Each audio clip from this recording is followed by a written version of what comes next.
কণ্ঠে সুর ধরে চিরকালীন জুটি হয়ে গিয়েছিলেন তারা। তবে হেমন্ত মুখার্জি এবং সন্ধ্যা মুখার্জির পরস্পরের সম্পর্কে যা ছিল তার নাম শ্রদ্ধা। ইতিহাস ঠিক কীভাবে মনে রাখবে তাদের? বাংলা সিনেমার তথা গান ইন্ডাস্ট্রির স্বর্ণযুগের শুধু দুই শিল্পী হিসেবে, নাকি এমন এক জুটি হিসেবে যারা উত্তম কুমার এবং সুচিত্রা সেন নামক ম্যাটিনি আইডল ইমেজের পাশে তুলে ধরেছিলেন নিজেদের? উত্তম এবং সুচিত্রাকে কণ্ঠ দিয়ে শুধু তাঁদের জুটিকে রোমান্সের শেষ কথা হিসেবে পর্যবসিত করেননি, নিজেদের গানকেও করেছেন অমর। হেমন্ত মুখোপাধ্যায় এবং সন্ধ্যা মুখোপাধ্যায়ের গান জুটি পেয়েছে অমরত্ব।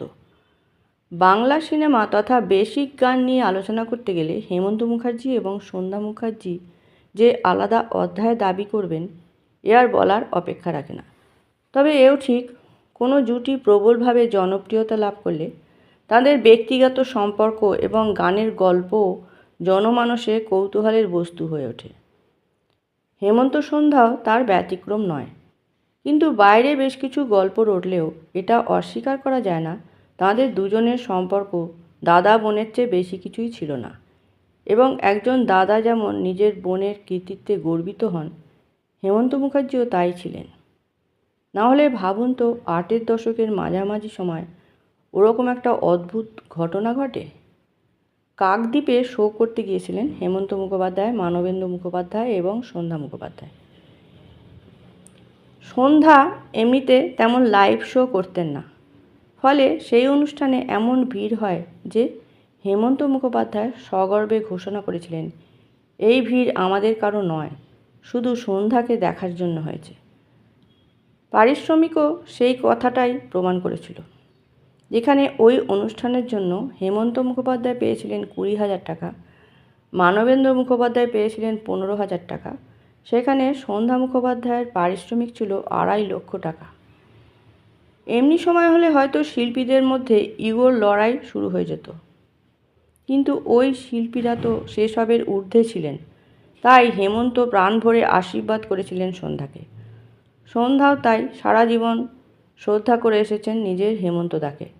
না হলে কেউ দুপুরবেলা খাওয়া দাওয়ার পরে হেমন্ত মুখার্জির এক ডাকে সব ছেড়ে ছুড়ে স্টুডিওয়ে দৌড় লাগাতে পারেন, তাও কিনা একটা গানের অতি সামান্য অংশে গলা দেবার জন্য। সন্ধ্যা মুখার্জি বাড়িতে থাকলে সাধারণত দুপুরের পর আর বেরোতেন না। খাওয়া দাওয়ার পর রেওয়াজ বা রেকর্ডিংও ছিল তার নীতি বিরুদ্ধ। কিন্তু একদিন হেমন্ত মুখার্জি তাকে ডেকে পাঠান। আসলে সপ্তপদী ছবিটি একটি গানে মহিলা শিল্পীর জন্য গীতা দত্তকে বেঁচেছিলেন হেমন্ত মুখার্জি, কিন্তু গীতা দত্ত মোক্ষম সময়ে পিছিয়ে যাওয়ায় সন্ধ্যা মুখার্জিকে প্রায় হুকুম দিয়ে বাড়ি থেকে নিয়ে আসেন হেমন্ত মুখার্জি। দাদার কথায় সেই প্রথম জীবনযাপনের প্রাথমিক নিয়মটি ভাঙেন সন্ধ্যা মুখার্জি।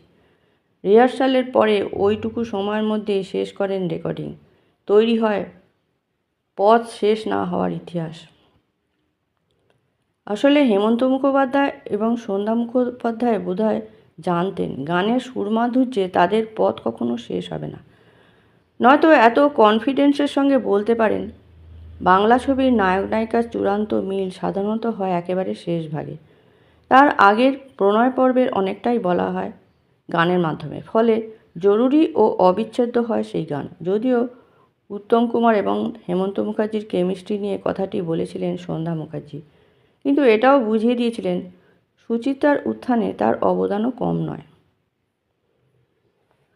হেমন্ত মুখোপাধ্যায়ের গান সন্ধ্যা মুখোপাধ্যায় সম্ভবত প্রথম শোনেন ঢাকুরিয়ার একটি অনুষ্ঠানে। সেদিন হেমন্তবাবুর সঙ্গে তবলা বাজিয়েছিলেন সন্ধ্যা মুখার্জির এক দাদা।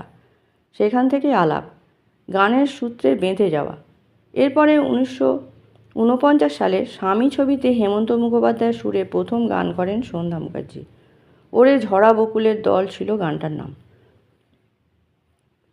1951 সালে আবার জিঘাংসা ছবিতে হেমন্ত মুখার্জির সুরে গান করেন সন্ধ্যা মুখার্জি।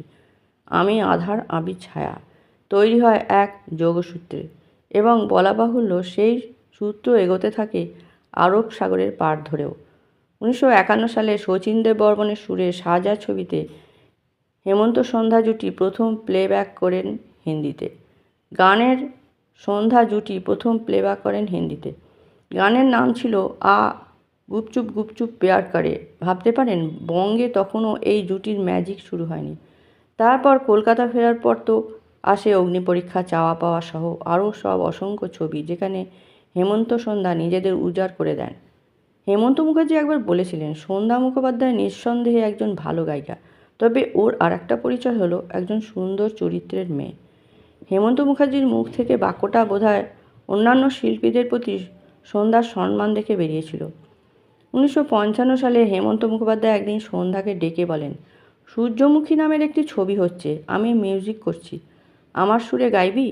কথাটা শেষ হতে না হতে রাজি হয়ে যান সন্ধ্যা মুখার্জি, কারণ তিনি তো জানেন হেমন্ত মুখার্জি যে হিট তাকে দেবেন সেটি অন্য কেউ চাইলেও পারবে না। ওই কথা শুনেছিলেন বলেই না আকাশের অস্তরাগে এবং আমি আর যে পারি না সহিতের মতো দুটি গান তৈরি হয়েছিল। হেমন্ত মুখার্জি এবং সন্ধ্যা মুখার্জি আসলে একে অপরের পরিপূরক। তারা জানতেন বাংলা ছবি এবং তার গানকে অমরত্ব দেওয়ার দায় বর্তেছে তাদের ওপর।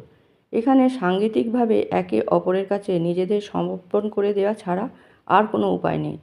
আর কে না জানে সমর্পণেই লুকিয়ে থাকে আসল রোমান্স।